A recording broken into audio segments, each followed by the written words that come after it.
പുത്രൻ. കിഴക്കേക്കാട്ടിൽ നിന്നാ. ഈ കാട്ടിലെ വൈദ്യരെ കാണാൻ വന്നതാ. വൈദ്യരെ കാണിക്കാം.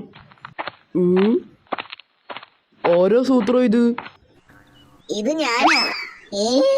വൈദ്യരെ കാണാൻ പോയാലോ? ചേട്ടനെ പോലെ ഒരു കുറുക്കനെ ഇപ്പൊ ഇവിടെ കണ്ടല്ലോ. എപ്പോ? ദാ ഇപ്പൊ വൈദ്യരെ കാണിക്കാമെന്ന് പറഞ്ഞു. അത് സൂത്രം തന്നെയോ? ഇതുപോലെ ഒരു കടുവ ഇപ്പോ ഇവിടെ നിന്നിരുന്നല്ലോ. എപ്പോ? ആരാ സൂത്ര ഇത് എന്ന് ചോദിച്ചു വന്നു. ആ കടുവ തന്നെയാ ഈ കടുവ.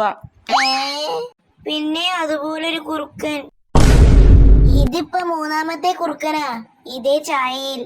സൂത്രോ, എന്തോ പ്രശ്നമുണ്ടോ? കുഴഞ്ഞ കേസാ, വൈദ്യരെ കാണിക്കാം. ഓരോ തവണയും പുതിയ ആളെ കാണുന്നത് പോലെയാ പുള്ളിയുടെ പെരുമാറ്റം. അതുകൊണ്ടാ കണ്ണുമൂടി കൊണ്ടുവന്നത്.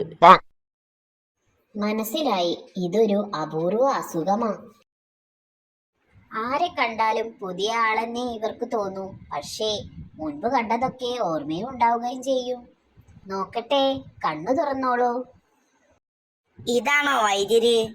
അതെ, ഇതാണ് മൂങ്ങ വൈദ്യർ. ഇവരെ പോലെ രണ്ടുപേരാ എന്റെ കണ്ണു മൂടിയത്. പറയൂ, എന്താണ് അസുഖം? താങ്കളെ കണ്ടാൽ മൂങ്ങ വൈദ്യരെ പോലെ ഉണ്ടല്ലോ. അതെ, ഞാനും മൂങ്ങ വൈദ്യരാ. എന്റെ കാട്ടിൽ കുറെ പേർക്ക് കാലിൽ വേദന, നീല നിറത്തിൽ പാടും കാണാം. കുറെ പേർക്കെന്ന് പറഞ്ഞാൽ 19 പേർക്ക് ഇതേ അസുഖമാ. മൂക്കൻ കുന്നിലെ പൊക്കമുള്ള മരത്തിന്റെ ചില്ലകൾ ചതച്ച് തിന്നണം, അതാണ് മരുന്ന്. 19 പേർക്ക് കുറെ വേണ്ടി വരും. നിങ്ങൾ ഒന്ന് സഹായിക്കൂ. ശരി വൈദ്യരെ. എന്റെ അമ്മോ, ചില്ലയൊടിച്ച് എല്ലൊടിഞ്ഞു. അയ്യോ. ക്ഷമിക്കണം സൂത്ര, മരുന്ന് ഒരാൾക്ക് മതി. രോഗി ഇതാ നേരിട്ട് വന്നു. ഒരാളോ? 50 പേർക്കെന്ന് പറഞ്ഞത്?